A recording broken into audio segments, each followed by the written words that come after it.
Fourth semester 2018 batch. Myself, Dr. Ashwini Pandey, Diet lecturer in science, Diet Jaunpur. The topic which I will take today deals with metals and non-metals and the physical properties of metals. बच्चों, जो आज हम लोग देखेंगे, जिस topic पे चर्चा करेंगे वो धातु एवं अधातु की है और भौतिक गुण धातुओं के क्या होते हैं। सबसे पहले अगर हम बताएं आपको तो मेटल्स को पीरियोडिक टेबल में एस ब्लॉक, डी ब्लॉक और एफ ब्लॉक में रखा गया है।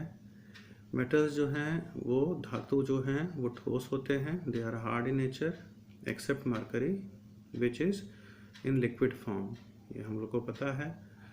मेटल्स जो है उनका जो मेल्टिंग पॉइंट है वो भी बहुत ज़्यादा हाई होता है। अगर नॉन मेटल्स की बात करें तो नॉन मेटल्स तो सॉलिड, लिक्विड और गैस तीनों अवस्थाओं में पाई जाती है। आयोडीन अगर आप देखेंगे तो सॉलिड है, ब्रोमीन देखेंगे तो लिक्विड है, क्लोरीन देखेंगे तो वो गैस है। तो वहाँ पे तीनों अवस्थाएं देखने को मिलती हैं। लेकिन मेटल्स के केस में आप पाएंगे कि सॉलिड स्टेट में ही एग्जिस्ट करता है। एक्सेप्शन मैंने आपसे बताया कि मरकरी। मेटल्स जो है they show the phenomena of sonorosity. Sonorosity का फिनोमिना जो है मेटल्स में देखने को मिलता है। They are metals are sonorous in nature. Sonorous means अगर आप स्कूल की घंटियाँ देखें जो कि बेल मेटल का बना होता है, जो कि अलॉय है कॉपर और टिन का।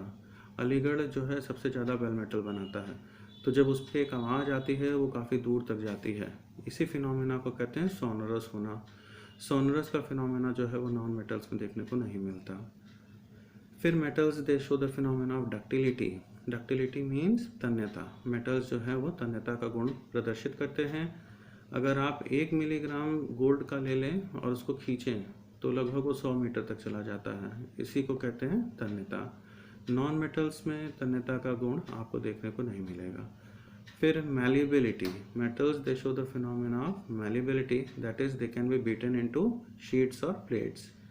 उनको आप हैमर करके शीट और प्लेट में कन्वर्ट कर सकते हैं। नॉन मेटल्स में ये चीज़ देखने को हमें नहीं मिलती। Then metals are good conductors of heat. Metals जो हैं धातु जो है ऊष्मा के अच्छे चालक होते हैं। And metals are good conductor of electricity. ऊष्मा जो है विद्युत के भी अच्छे चालक होते हैं। नॉन मेटल्स में अगर हम बात करें तो ग्रेफाइट, इट कंडक्ट्स इलेक्ट्रिसिटी। जो पेंसिल के लेड पे है ग्रेफाइट, उसमें उस इलेक्ट्रिसिटी तो वो विद्युत चालकता शो करती है। लेकिन rest of them they don't show the phenomena of flow of electron, that is they don't show the phenomena of being a good conductor of electricity. Then metals have a very high melting point. Here also we are having some exception. For example, gallium and cesium. Gallium cesium को लेंगे तो it is having a very low melting point. आप अगर अपने palm पे ही रख लें तो वो पाम पे ही जो है मेल्ट करने लगता है। और अगर नॉन मेटल्स को आप देखें तो non metals they also have very low melting point. Means melting point की अगर तुलना कर लें हम लोग, गलनांक की तुलना कर लें तो मेटल्स में मेल्टिंग पॉइंट बहुत हाई होता है, नॉन मेटल्स में मेल्टिंग पॉइंट बहुत ही लो होता है। Then if I talk regarding the reactivity of metals. Metals की अगर हम क्रियाशीलता की बात करें, धातुओं की सक्रियता की बात करें तो धातुओं की सक्रियता के लिए धातुओं की एक सक्रियता श्रेणी बनाई गई है। धातुओं की सक्रियता श्रेणी, that is reactivity of metals. The metals have been arranged in decreasing order of their reactivity. सक्रियता के आधार पर उनको घटते क्रम में अरेंज किया गया है। सबसे ज़्यादा जो सक्रिय मेटल होते हैं वो मैं नाम पढ़ दे रहा हूँ। पोटेशियम हो गया आपका, सोडियम हो गया, then comes calcium, then come magnesium, then comes aluminium, then zinc, then iron, lead, hydrogen, copper, silver, mercury, gold. तो this is what is known as the reactivity series of metal. इनको metals का reactivity series कहते हैं।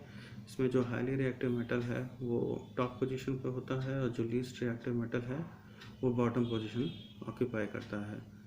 Metal जो है oxygen से react करते हैं and they form oxides. Metal oxides they are basic in nature.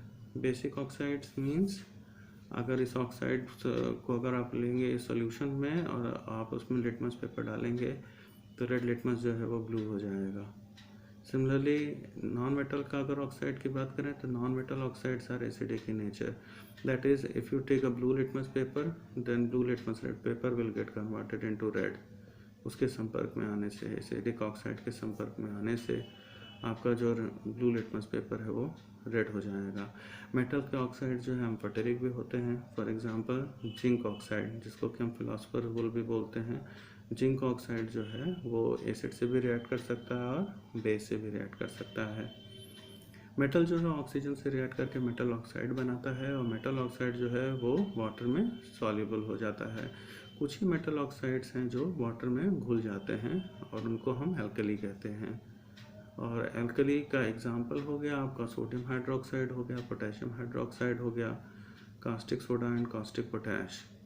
They are known as alkali. So the metal oxides which are soluble in water, they are known as alkali. ये जानकारी आवश्यक है कि आपको पता हो.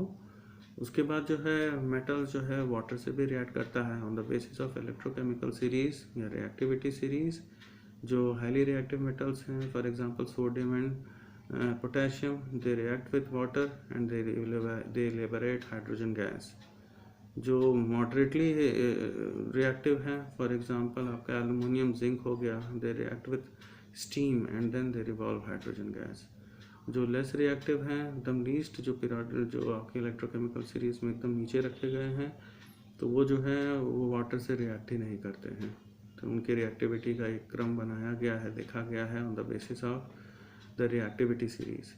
सिमिलरली जो highly reactive metal होते हैं वो सॉल्ट सोल्यूशन से लीस्ट रिएक्टिव मेटल को रिप्लेस कर सकते हैं. For example if you take iron and copper sulphate, then iron replaces और displaces copper in either in solution or in fused state, molten state. It forms FeSO4 and copper gets deposited. That is, the blue color get converted into green color, and this displacement reaction is very well shown with the help of highly reactive metals. Highly reactive metals जो हैं, जो आपके सक्रियता श्रेणी में सबसे ऊपर रखे गए हैं, वो अपने से लेस रिएक्टिव मेटल्स को जो है उनके सॉल्ट से इजीली डिस्प्लेस कर देते हैं. Now metals they show the phenomena of flame colouration. Metals के अंदर जो है फ्लेम कलरेशन की भी फिनोमेना होती है. वो फ्लेम कलरेशन क्या चीज़ है? मान लीजिए स्पिरिट लैम्प बर्न कीजिए, एक ग्लास रॉड पे कोई मेटल को ले आइए, फॉर एग्जांपल सोडियम ले आइए और उसको टिप ऑफ द फ्लेम पे ले जाइए. Tip of the flame is the hottest region of the flame. तो you will find that it gives golden yellow colour. How this happens? अगर पोटेशियम को ले जाएंगे तो potassium gives violet colour. How this happens? This happens, ये कैसे होता है? ये ऐसे होता है कि जो इलेक्ट्रॉन जो है वो हायर एनर्जी लेवल में चला जाता है, हीट लेकर के एब्जॉर्ब करता है एनर्जी को. It goes to the higher energy level, and when from higher energy level it comes to the lower energy level, it releases light which falls in the visible region. ऊपर से नीचे जब electron आता है, ऊर्जा को अवशोषित करके पहले तो नीचे कक्ष से ऊपर वाले कक्ष में जाता है, फिर ऊपर कक्ष से दोबारा जब नीचे उतरता है तो अपनी ऊर्जा को वो छोड़ता है in the form of light, प्रकाश के रूप में, जो कि विजिबल रीजन में पड़ती है और हमको कलर दिखाई देता है. इसमें दो मेटल्स ऐसे हैं, बेरिलियम और मैग्नीशियम, जो कि कलर नहीं शो करते.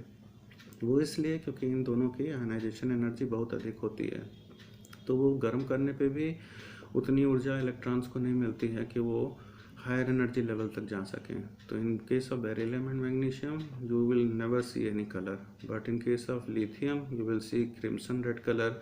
In case of potassium you will see violet color. In case of sodium you will see golden yellow color.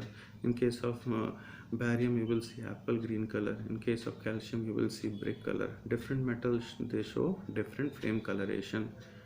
तो ये थी प्रॉपर्टीज रिगार्डिंग द मेटल्स. और नॉन मेटल्स की अगर हम बात करें तो नॉन मेटल्स वो ना ही डक्टाइल होते हैं, ना ही वो मैलिएबल होते हैं. अच्छा, even metals they have tendency to lose electron. This is known as electropositivity. विद्युत धनात्मकता इसको कहते हैं. जबकि non metals they have tendency to accept electron, जिसको कि हम लोग विद्युत ऋणात्मकता कहते हैं. तो विद्युत ऋणात्मकता, the tendency to accept electron it is very well seen in case of non-metals. And metals, they are electropositive in nature, they lose electron, and therefore they are electropositive. And non-metals, they take electron, therefore they are electronegative. So they are on the basis of these properties, इन भौतिक गुणों के आधार पे हम metals और non metals का अंतर बहुत अच्छे से स्पष्ट कर सकते हैं. Thank you.